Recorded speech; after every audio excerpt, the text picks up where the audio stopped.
Hello everybody! You probably know me best as QB, Game Master for the tabletop show Final Fantasy 69 and creator of Paradigm Adventures, the pocket role-playing game. This is the show where I go into my practices on tabletop game mastering and designing. Thanks to my patrons at Patreon, I'm here to talk to you about, multi-level narrative design. Well, without getting too deep into narrative design, we could go into episodic narrative design, which we should probably have a basis for on just general.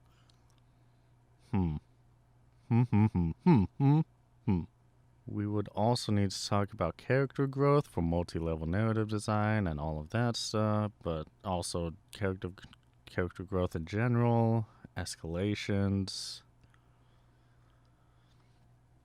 Maybe we should make narrative design a whole series on its own first. Instead, let's see, there was a 50-50 split on the poll that we did for what the video should be in January, so let's talk about corralling your players instead. So you and your friends want to play a tabletop role-playing game together. That's perfect! These games are designed to collaboratively build stories together. The only issue is, what if your players veer too off-topic from the game? Tabletop role-playing games are a slightly more serious affair than most other tabletop games, because you all schedule the time off to line up together once a week, or maybe once a month. And if not everyone is there, you can't exactly tell the same story. Because you lined up your schedules together, you want to tell the story together. And if you waste too much time, then you can't fully tell that story that you want to tell. This is why it's important to corral your players and your players' characters. The first thing you want to do with your players is communicate your plan for the game session with them. This is a general healthy rule for a lot of the topics we'll be covering in this series, but doing this early will help mitigate problems. For this topic specifically, you want to tell your players how much content you have planned for this play session, what can be saved for another play session, and any rules you want to put down. You don't want to spoil your game, but be vague with the amount of content. This communication can allow players to let you know of any engagements and time constraints that may affect the game from running too long. Nothing ruins having a good time like the anxiety of needing to leave in the middle of a play session. You, as the game master, can also plan the time of your play sessions accordingly. If you're meeting up with your friends, you'll all want to catch up on everyday life and hanging out for a bit. I recommend front-loading this before your game begins. Maybe ask your players to meet up 30 minutes before you plan for the game to start, or ask them to show up an hour or two earlier depending on how infrequently you meet up as a friend group. This way, you can all get your personal goofery done before the game begins. Other things you can plan for are known goofiness and unknown goofiness. How off-topic do your players like to get with jokes?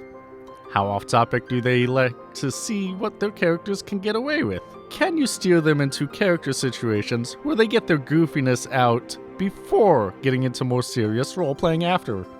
I prefer to give my players opportunities before and after the game to have fun outside of the game itself, as well as short breaks in the middle. And if we're playing a long campaign, I will curate specific sessions to be for fun escapades, to let the players get it out of their system. This is the quest we need. We need to get this man a throne. Oh, agreed. Yeah, like a big office chair Oh, no. or something. Okay.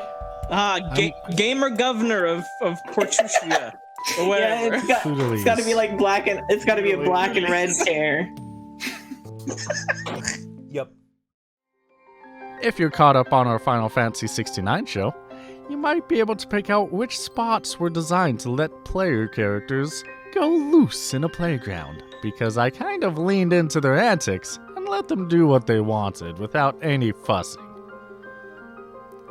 Okay, maybe I had a little bit of fussing just to show like, oh, how could you guys do this? Oh no, don't do that. But like, make them think that it was entirely their intention. The good news about planning goofiness in your session is that if the players plan their own escapade, you could just trim yours and act like it was intentional.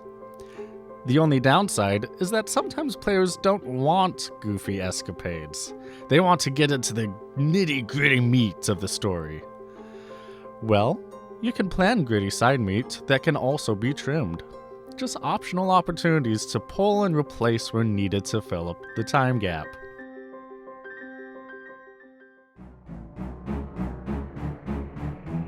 However, sometimes players will get too out of hand with their antics and will need to be steered back on course to the game. They may completely interrupt a scene, blurt out inappropriate jokes, try to lead everyone at the table onto unnecessary side tangents, or continuously jab at you to see what their character can get away with. There are a few tricks you can do to mitigate this kind of behavior from players. When I was growing up, my table had what we called a pun jar. For every outside joke or pun you make that derails a session, you drop a quarter in the jar. The amount lost is inconsequential, but physically real and quick to handle.